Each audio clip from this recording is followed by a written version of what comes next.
ۋەتەندىن كەلگەن ئۇچۇرلار. Xitoy hökuməti 3 ay burun uyg'urlarga vaksina urgan. 2021 yılı 1 ayının 2 günü Uyğur axbارات mərkىzi kəlgən uçurda bildirilishicha 2020 yılı 10 ay mezgildala dünyada təxi Xitoy virusi qarşı hech qanday sınaqdan o'tgan vaksina rasmiy e'lon qilmay turibla Xitoy hökuməti Sharqiy Turkistonda vaksina emlashni boshlagan bo'lib, oldi bilan ommaviy mulozimat, sahiya, saqchi tarmoqlarda ishlayotganlarga urilgan. 12 ayının oxiridan boshlab Sharqiy Turkistonda umumyuzlik vaksina emlash boshlangan.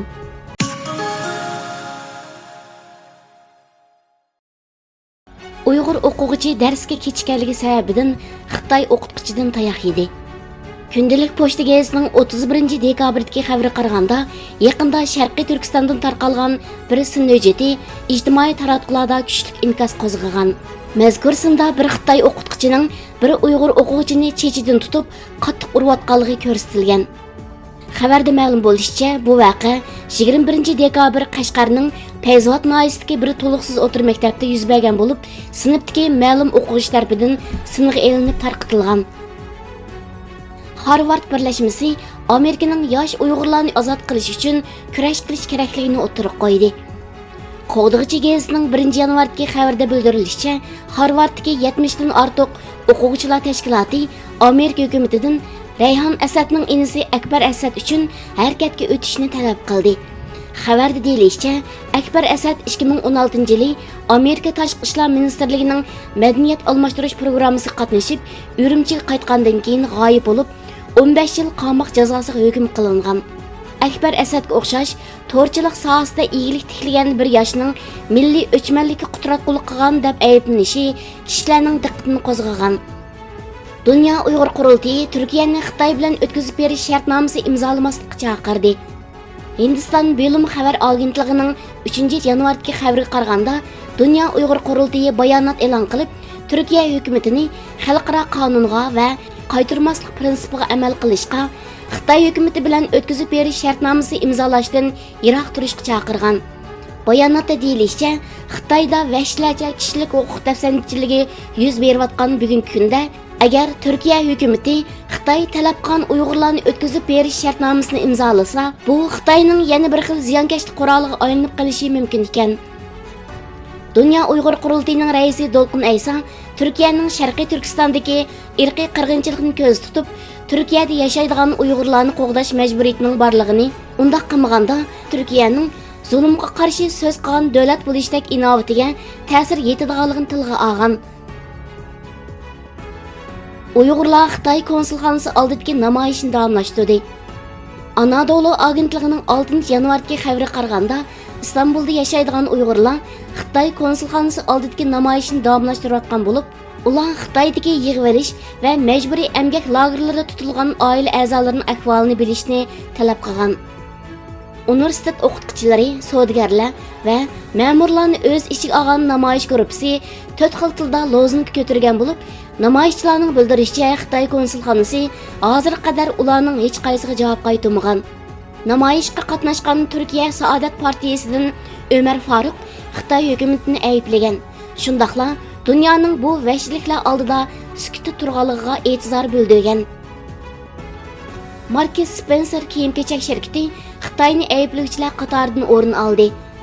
Angliya BBC to'rining 6 yanvardagi xabarida ko'rsatilishicha, Markis Spencer kiyim-kechak shirkati Sharqiy Turkistondagi kishilik huquq tafsandchiligiga qarshi turish chaqirig'iga imzo qo'ygan.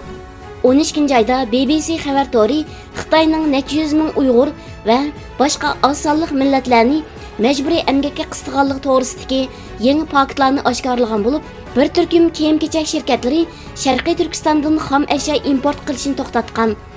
Xabarda deyilishicha, Markis Spencer kiyim-kechak shirkati har yili 40 ming tonna paxta ishlatadigan bo'lib, boshqa shirkatlarning xom ashyo manbasini tekshirishiga e'lon berish uchun Sharqiy Turkistondagi kishilik huquq dafsanchiligiga qarshi turish chaqirig'iga imzo qo'yishning muhimligini bayon qilgan.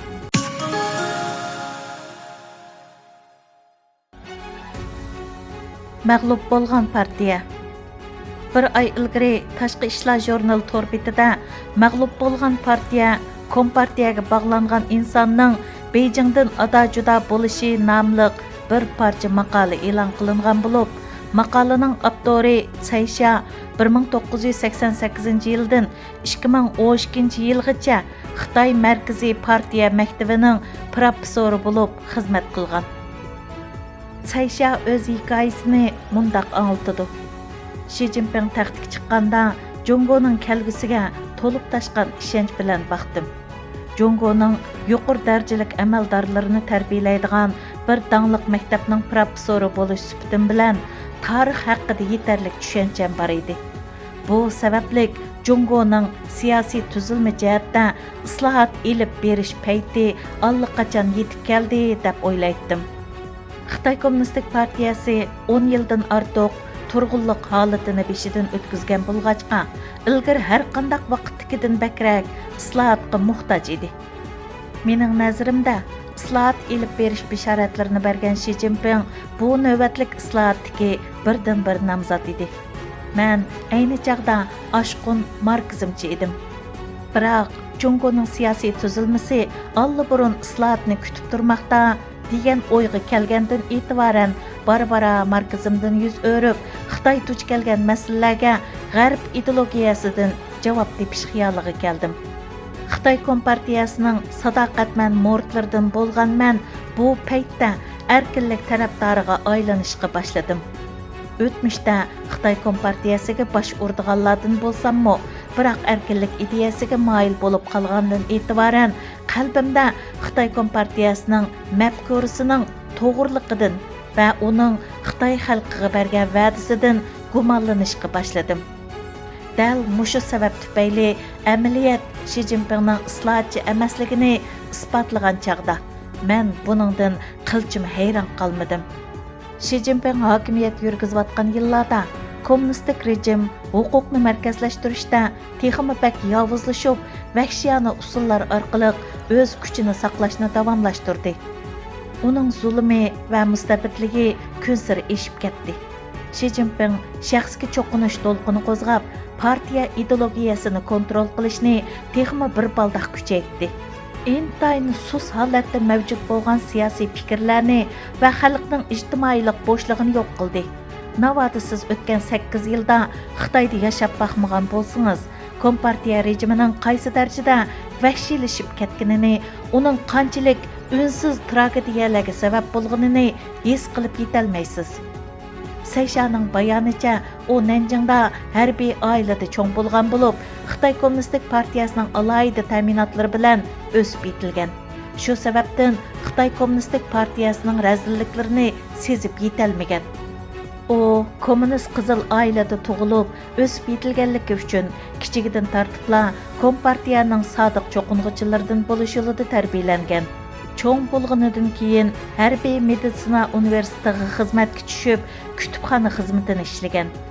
Bu jarayonda faqat partiya ichidagi munosabatli kishilarningla qusur tepish uchun o'qishga yo'l qo'yiladigan g'arb ideologiyasiga oid ba'zi asarlarni o'qib, Xitoycha sotsializmdan boshqa ideologiya sistemalarining mavjudligi va rangbarligini his qilib, kallasi g'idiqlangan. Ammo yanala Xitoy Kompartiyasining ideologiyasiga sadoqatmanlik ko'z tutish yo'lida markizmni birdan bir haqiqat bilib ketavergan. Keyin Mərkىzi partiya maktabiga xizmatga o'stirilgan Saysha 1989 yildagi Tiananmen qirg'inchiligida Xitoy ozodlik armiyasining o'quvchilarni o'qqa tutganligidan ko'ngli g'ash bo'lib, xalqning qo'g'dug'uchisi deb tasvirlangan bu kommunistik armiyaning qilmishining tashviqotlikisi bilan tamoman zid ekanligini his qilgan. Kommunistik partiyaga butun asli vaslini atagan Saysha keyin yuqorilab o'qib 1998 yili doktorlik unvoniga erishgan va Mərkىzi partiya maktabining o'qituvchisi bo'lib ishlashni davomlashtirgan. Цайша partiya maktabda o'qituvchilik qilish jarayonida kuchli ta'qib ostida xizmat qilgan bo'lib, so'zlagan har bir so'zi, o'tgan har qitimliq darsi mazkur kommunistik qarorning asli qoidasi bo'yicha chala qo'ymay ovozga va ko'rinishga ilinib mengilgan. Munosabatli xodimlar tarafidan 100 turani nazorat qilingan. Marksizmni va Xitoy Kommunistik partiyasining ideologiyasini ishtiyoq bilan o'rgangan Saysha har xil sabablar tufayli, jumladan marksizmdagi nuqtai nazarlar bilan kommunistik partiyaning tutgan yo'lidagi ziddiyatlar, marksizm bilan kommunistik partiyaning ideologiyasidagi bema'niliklar sababli o'zi mangan yo'ldan gumonlanishga boshlagan. Yuqori darajalik Xitoy kommunistlar orasida kompartiyaga bo'lgan sadoqati va kompartiyaning ideologiyasini yaxshi tushunish bilan tonilgan Saysha bargancha muloyiza, muhokamalarda kommunistik partiyasining mohiyatini bakrak ochiq bildirishga, oradagi gungi so'z jumlalarni ro'shan etishga moyillik ko'rsatgan. Ochiq sharhlanish sababli kompartiyaning gungi so'z iboralarining orqasidagi razillikning pash bo'lib ketishidan ansiraydigan munosabatli xodimlar Sayshaning yozmalariga va suhbatlariga alohida diqqat qilishga kirishib, uni diqqat qilishga ehtiyotchan bo'lishga undagan. O'zi mengayotgan yo'lning bargancha ma'nisiz, ziddiyatlik, barsi kelmas yo'l ekanligini ko'nsir tonib yetayotgan Saysha dars va maqola asarlarda o'zining gumonlari va hayronliklarini yoshirun va gunga holatda ifodalashdan saqlana olmagan. Oqibatda uningga taraf-tarafdan ko'zlar tikilib, nasihatlar yig'ishga boshlagan. Sayshaning maqsadi qandaqdir kommunistik partiyaning abdibashirisini ichib tashlash emas, balki xubsanlikni tashlab, kommunistik partiya ichidagi bir talay nomuvofiq ish hodislarni isloh qilish bo'lgan bo'lsa-mu, yuqori darajalik kommunist cho'qing'uchilar Sayshani bargancha partiya ichidagi shumbuyi sifatida ko'rishga boshlagan. Saysha bo'lsa, Xitoy kompartiyasiga bo'lgan sadoqatini doim ifodalab, kompartiyaga yaxshi bo'lsin uchun ba'zi fikrlarni o'ttirib qo'yganligini ifodalab turgan. Uning niyati qanchalik yaxshi bo'lishidan qat'iy nazar, kommunist katavashlarining ayg'oqchilari Sayshani qor tizimlikka kirgizib, uni partiya ichidagi quloq kasti bangvash deb bilib, uningga bo'lgan ta'qibni va cheklimini bargancha kuchaytgan. Ammo uning ajdodi bo'yicha partiyaga bo'lgan sadoqatini biladigan Xitoy Kommunistik partiyasi uning quloq kastiligini adablash uchun ba'zi choralarni qo'llangan bo'lsa-mu, lekin uni e'tiborlab ishlatishni yanada davomlashtirgan.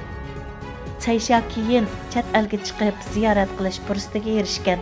Bu jarayonda sirtqi dunyoni ko'rgan Saysha mustabid kommunistik rejimdan bara-bara saskinishga boshlagan. Bu chaqlarda kompartiya siyosiy islohot qilishi kerak degan tushunchasi qat'iylashgan Saysha Xi Jinpingdan umid kutgan bo'lsa-mu, Xi Jinpingning taxtga chiqibla hamma huquqni o'z qo'liga elib, texmo qattiq mustabid siyosat yurgizishga kirishishi Sayshani texmo bak oromsizlantirgan. O'z kadrlarini yaqindan ta'qib qilishda mislsiz ulgu yaratgan kommunistik partiya Sayshaning his tuyg'ularini sezib yetib, uni avar qilishga boshlagan. Ammo taki mushu kamgacha partiya intizomiga xiloflik qilishni uxlab tushiga keltirishgimi jur'at qilolmay yurgan Saysha kommunistik partiyasining o'ziga qilayotgan besim va ta'qiblardan bir shumliqni sezib, oqibatda chet elga sayohat qilib qaytish bahonasida yaqinqi yillarda Amerikaga kelib olgan. Xitoy uningga darhol qaytishi to'g'riliq buyruq tushirgan. Saysha o'zi ishlagan mərkىzi partiya maktab rahbarligidan qaytib borsa, o'z bexatarligiga kapolatlik qilishga va'da berishini talab qilgan bo'lsa-mu, uning rahbarlari bu haqda va'da bermagan. Oqibatda u Xitoy kompartiyasining buyrug'iga bo'ysunib, Xitoyga qaytmaganligi uchun partiyadan qo'g'lab chiqarilgan. Tug'ilgandan toki 2 futi go'rga sangilgacha kompartiyaga bir umr sodiq xizmat qilgan Saysha islohotchilikqa bir oz moyil bo'lganligi uchunla nurg'un peshkanlikka yo'liqqan. Sayshaning kechmishlari Xitoy kompartiyasiga ishlagan nurg'un kishilarning taqdiridan bishorat beradigan bo'lib, Xitoy kompartiyasining muqarrar mag'lub bo'ladiganligini ko'rsatib turmoqda.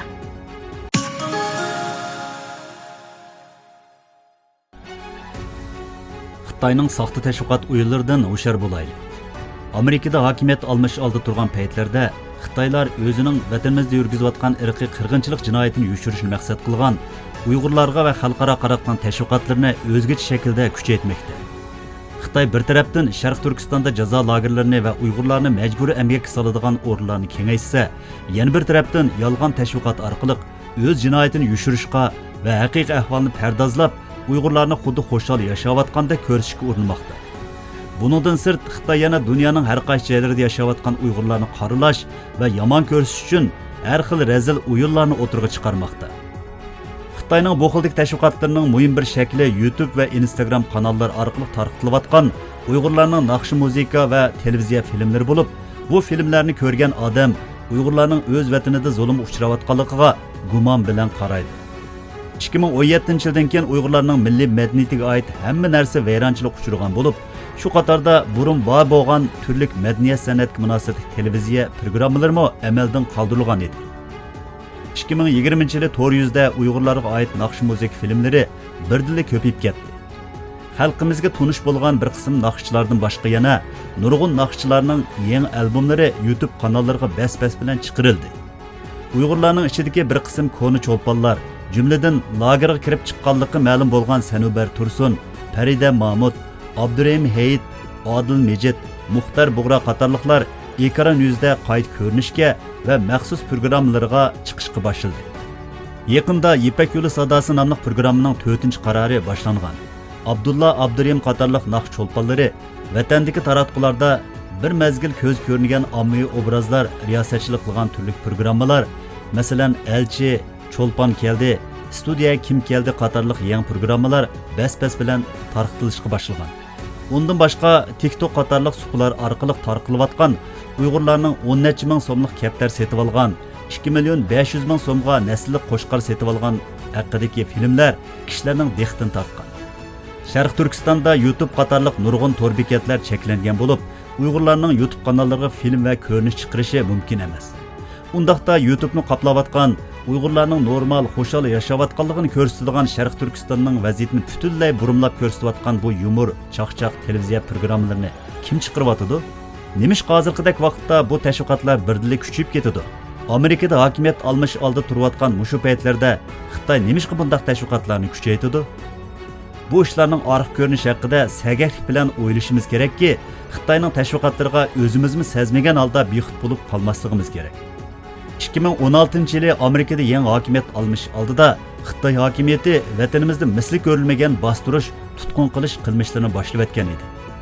Amdilikda bo'lsa 4 yildan buyon Uyg'urlar qarshi yurgizgan irqiy qirg'inchilik jinoyatlarini yepish uchun yangi o'yinlarni o'ynayotgandek turadi. Xitoyning Uyg'urlar qarshi tashviqotlari Xitoyning davlat ichi va sirtidagi taratqullari, Xitoy setib olgan yoki kontrol qilgan chet el medialari, ijtimoiy taratqular orqali davom qilmoqda. Xitoy buninglik bilan qolmay, jimjit, istutaksiz tashviqot urishi orqali Uyg'urlar haqidagi koni yangi filmlarni turli yo'llar bilan tarqitib, Uyg'urlarni bexudlashtirmoqda. Uyg'urlarla emas, Uyg'ur masalasiga ko'ngil bo'lib va Uyg'ur masalasini tushunishga tirishayotgan chet elliklarni qaymoqtirmoqda. Nurg'un kishilarimiz o'zimiz sezmagan holda vatanga bo'lgan seg'inish, vatandagi tunish cho'lponlarni ekranda qayta ko'rganda tasalli tepish hissiyoti bilan o'zimizga ziyon beradigan bu xil naqshi musiqa stilleri va filmlarni ko'plab tarqitib, Xitoyning Uyg'urlar qarshi tashviqotiga hamdamda bo'ladigan ahvollar ko'rilmoqda. Xitoyning Uyg'urlarga nima razilliklarni qilayotganligini biladigan har qanday Uyg'ur Xitoyning turli yushurun va jimjit tashviqotlaridan hushyor bo'lish kerak. Xitoy Uyg'urlar qilayotgan irqiy qirg'inchilikni to'xtatib qo'ygani yo'q. Vatan ichida Uyg'urlarning kallasini yuyish, vatandagi Uyg'urlar bilan chet ellarda yashayotgan Uyg'urlarning orasida negizlik ziddiyat paydo qilib, birlashalmas qilib qo'yish tirishchanliklarini bir kunmi to'xtatib qo'ygani yo'q. Dunyoda Uyg'urlarga istash kuchayotgan mushu paytlarda Xitoy bir tarafdan Uyg'urlarni tinch, xotirjam yashayotgandek qilib ko'rsatishga tirishib, film va ko'rinish tarqatsa, yana bir tarafdan turli vositalar bilan har qaysi davlatlardagi Uyg'urlarning obrazini satlashtirib ko'rsatishga tirishmoqda. Buning eng yaqinqi misollaridan biri Turkiyada Doğu Perinçekning Uyg'urlarni Turkiya hukumatiga yomon ko'rsatish tirishchanligidir. Uningdan boshqa 2020-yil 12-oyning oxiri Xitoy Afg'onistonga Uyg'urlarni Amerikaga qarshi terrorchi qilib ko'rsatishga urinib kirgizgan 10 jasusning tutilganligi xabari oshkorlandi. Xitoy bu orqali Yaqında Amerika hökumət tərəfindən terrorluq tizimligidən çıxırıb taşlanğan Türkistan İslam Partiyasını Afğanistanda Amerikaga qarşı qayta hərəkət qılğandək bir saxt görünüşün paydo qilib, Uyg'urlarning obrazini xalqarada yomon ko'rishga tirishgan. Halbuki Xitoyning bu plani amalga oshmay, Afg'on hukumatı Xitoyning bu 10 jasusini qo'lga olgan. Xitoyning besim bilan Xitoy hukumatiga qaytarib berilgan bu 10 jasusning 8i Uyg'ur, ikkisining Xitoy ekanligi ilgari surilmoqda. Xitoy buning bilan to'xtab qolmay, Uyg'urlarning ichidagi dunyoga guvohlik berayotgan lager shohidlarini qoralash va ularni yolg'onga chiqarishga urinmoqda. Shunga biz haqqoniy da'voyimizni qat'iy davom qilish bilan birga o'z da'voyimizni haqqoniy ko'rsatishga davomli tirishishimiz, Xitoyning haqqoniy da'voyimizni yomon ko'rsatish suiqasdiga bakmi hushyor bo'lishimiz kerak. Amerikada hokimiyat olmish oldida Xitoy Uyg'urlarga qarshi yolg'on tashviqotlarini hassilab kuchaytiryapti. Xitoy dunyoni yana aldab Uyg'urlar qilgan jinoyatlarni yushirib bo'lolmaydi. Ammo Xitoy Uyg'urlarni sahnalarga chiqarib qo'yib, Uyg'urlarning qo'li bilan tarqitayotgan, Uyg'urlarni xo'shal-xuram, baxtli yashayotgandek ko'rsatadigan film va ko'rinishlar bizni va bizni qo'llayotgan barliq kishilarni qaymoqtira oladi.